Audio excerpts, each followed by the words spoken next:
wabarakatuh. Kami dari kelompok 2 yang beranggotakan saya sendiri Misa Ayu Astuti, saya Rinis Daningrum, dan saya Dira Areswara Putri. Baiklah, pada video ini kami akan menjelaskan pemaparan materi tentang transportasi dengan metode least cost atau LC dan stepping stone. Dan untuk penjelasan pertama akan disampaikan oleh rekan saya yaitu Dira Areswara Putri.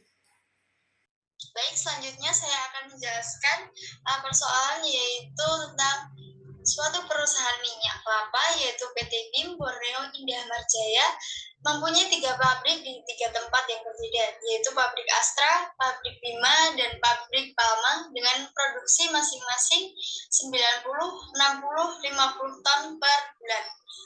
Hasil produk minyak kelapa sawit dikirim ke 3 kota penjualan yang berbeda, yaitu ke Balikpapan, Samarinda, dan Tanah Grogol, dengan permintaan penjualan masing-masing 50, 110, dan 40 ton per bulan.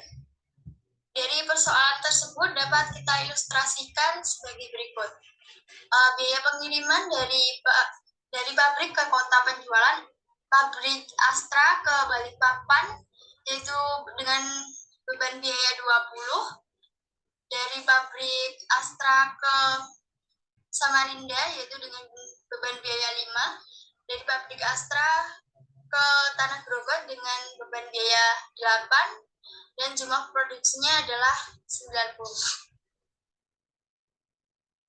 Yang kedua yaitu pabrik Bima ke Balikpapan dengan beban biaya 15, pabrik Bima ke Samarinda dengan beban biaya 20, pabrik Bima ke Tanah Grogol dengan beban biaya 10 dengan produksi 60.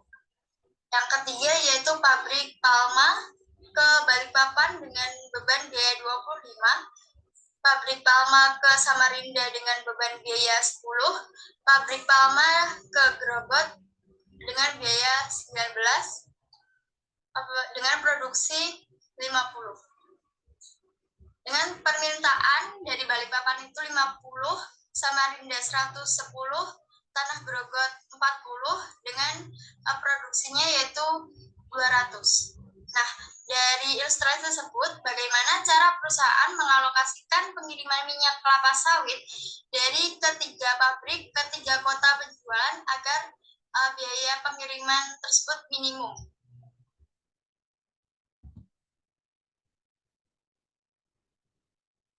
Nah, berikut adalah penyelesaian dengan metode least cost atau LC.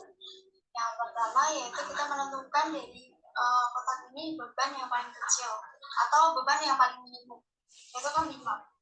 Sedangkan 5 ini jumlah permintaannya itu 110 dan jumlah produksinya itu 90.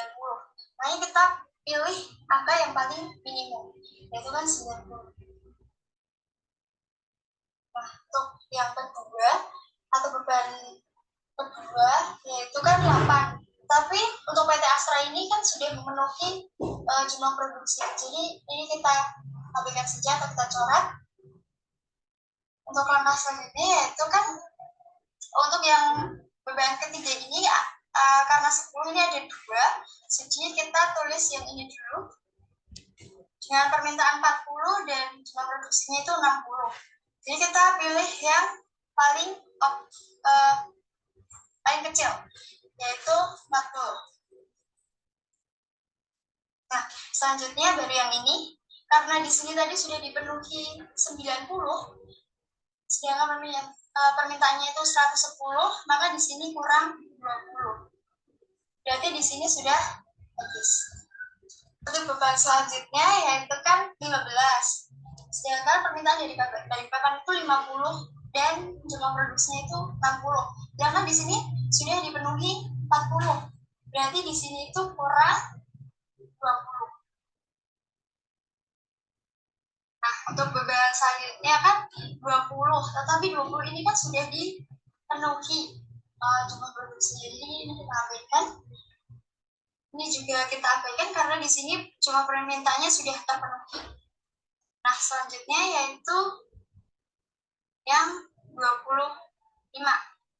Ini kan jumlah permintaan dari Balikpapan itu 50 dengan jumlah produksinya itu 50. Sedangkan ini sudah dipenuhi 20, berarti masih kurang 30. Nah, untuk semua ini sudah terpenuhi, maka biaya pengirimannya yaitu ini kita kalikan 90 dikali 5 ditambah 20 dikali 15 ditambah 40 dikali 10 ditambah 30 dikali 25 ditambah 20 dikali 10 dan biaya pengirimannya yaitu 2.100.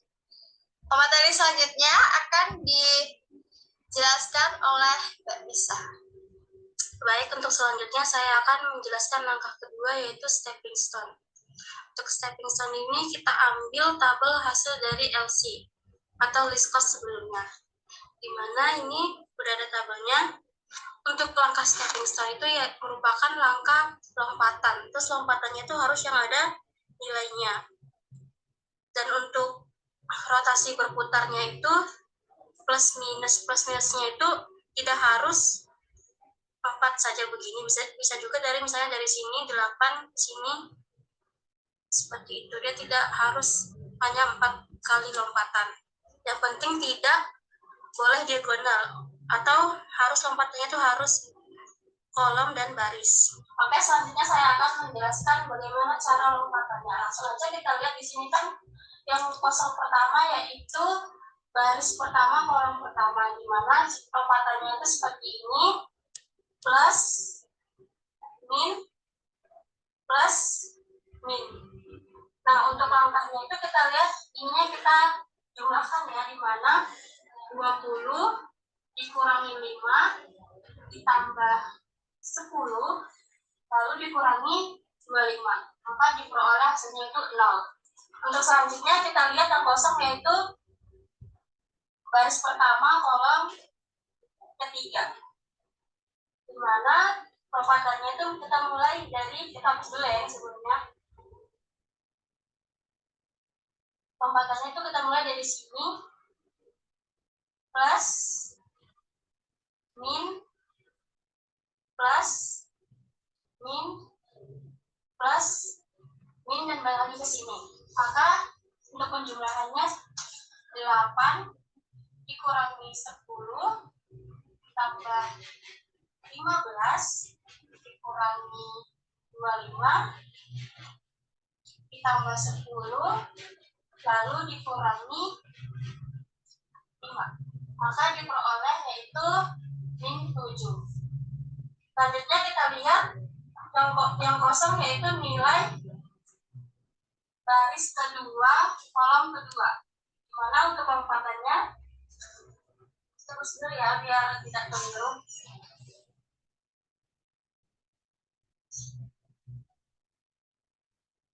Untuk lompatan yang ini maka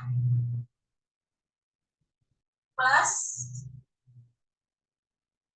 min plus min, sehingga diperoleh 20 dikurangi 10 ditambah 25 lalu dikurangi 15, hasilnya 20 kurang 10 10,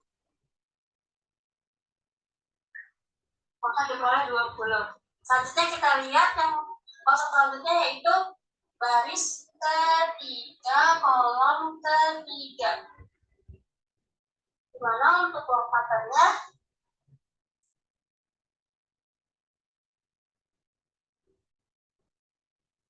plus min plus dan min. Jadi untuk penjumlahannya 10 19 ini ya teman-teman, 19 dikurangi 10 ditambah 15 lalu dikurangi 25, hasilnya min 1. Kita lihat ternyata masih ada nilai negatif yaitu min 1 dan min 7. Tapi kita lihat yang paling negatif yaitu min 7, sehingga yang diambil min 7. Nah, kita lihat min 7 ini permasalahannya ada di baris pertama kolom ketiga. Jadi permasalahannya itu ada di sini ya. Jadi kan langkahnya itu seperti ini. Tadi kan langkahnya dari sini min dari sini plus min plus min plus balik lagi ke sini min. Kita lihat dari persoalan ini yang nilai negatifnya itu ada 90, 40 dan 30. Maka kita lihat yang paling minimum itu kan 30. Sehingga untuk tabel selanjutnya maka yang nilai negatif min ini dikurangi 30 dan setiap nilai-nilai yang positif ini maka ditambah 40. Ditambah 30 seperti itu. Itu tadi pemaparan tentang stepping stone untuk literasi pertama, karena tadi kan kita lihat bahwa masih ada nilai negatif, maka tabel ini belum optimal, maka akan dilanjutkan dengan iterasi kedua, di mana iterasi kedua akan disampaikan oleh rekan saya yaitu Denny Staninggo. Terima kasih Mbak Bisa. Di sini saya akan melanjutkan untuk literasi kedua karena literasi pertama itu belum optimal, maka kita akan mengoptimalkan apakah literasi kedua ini sudah optimal apakah belum. Jadi tadi dari pemaparan Mbak Nisa tadi, di mana angka nilai yang bersifat negatif itu dikurangi 30 dan yang positif itu ditambah 30. Karena langkahnya itu tadi kita menemukan langkah yang di kolom 3 baris ke 1 ini karena dia bersifat positif, maka kita akan menggantinya dengan 30 atau ditambah 30. Selanjutnya itu tadi kan langkahnya habis itu ke bawah dengan negatif, maka kita akan menggantinya dengan 40 dikurangi 30 itu hasilnya 10. Lalu ke langkah selanjutnya yaitu 20, di mana dia bernilai positif, maka kita akan menambahnya dengan 30 menjadi hasil 50. Selanjutnya, karena di sini tadi hasilnya 30 dan dia bersifat negatif, maka kita akan menguranginya dengan 30. 30 dikurangi 30 itu hasilnya 0, maka kita akan menghilangkan. Lalu kita ke langkah selanjutnya yaitu di mana dia bersifat positif, maka kita akan menambahnya dengan 30, di mana 20 ditambah 30 itu 50. Selanjutnya yaitu kita ke step terakhir yaitu di mana dia bersifat negatif, maka kita akan menguranginya dengan 30, 90 dikurangi 30 yaitu hasilnya 60. Di sini kita menemukan kolom pertama, garis pertama, di mana dia bernilai positif. Lalu kita loncat ke sebelahnya yaitu negatif. Oke, jadi kita menemukan yaitu kolom garis pertama, kolom pertama yaitu positif 20 dikurangi 8 ditambah 10 dikurangi 15, itu hasilnya adalah 7.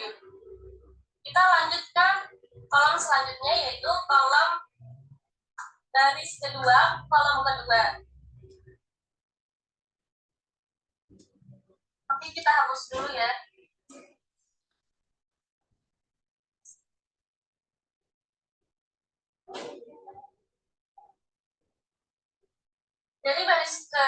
Dari baris kedua, kolom kedua ini kita langkahnya masih sama kayak tadi yaitu plus.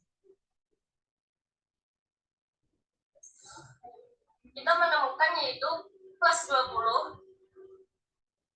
dikurangi 5 ditambah 8 dikurangi 10, hasilnya yaitu 13. Kita lanjut lagi untuk kolom selanjutnya yaitu kita akan mencari kolom ke 3 baris pertama ini yaitu kita simpulkan dengan plus, minus, plus lagi, minus, plus, minus. Jadi kita temukan yaitu plus 25 dikurangi 10 ditambah 5 dikurangi 8 ditambah 10 dikurangi 15, hasilnya yaitu 7. Untuk selanjutnya kita akan mencari kolom ketiga, baris ketiga. Kita akan mengasih simbolkan plus, minus plus minus. Jadi kolom ketiga, baris ketiga yaitu kita dapatkan positif 19 dikurangin 10 ditambah 5 dikurangi 8, hasilnya yaitu 6. Bisa kita lihat dari hasil kolom 11 sampai kolom ke-33 yang terakhir ini, kita menemukan tidak ada nilai yang negatif. Jadi tabel ini sudah optimal ya, karena sudah tidak ada nilai yang bernilai negatif lagi. Jadi kesimpulannya, total biaya pengiriman yaitu 60 dikali 5 ditambah 30 dikali 8 ditambah 50 dikali 15 ditambah lagi 10 dikali 10 ditambah lagi 50 kali 10 yaitu diperoleh hasil 1.890, sehingga biaya pengiriman minimum minyak kelapa sawit dari 3 pabrik ke 3 kota penjualan adalah 1.890. Demikian penjelasan dari kelompok kami, kurang lebihnya mohon maaf. Wassalamualaikum warahmatullahi wabarakatuh.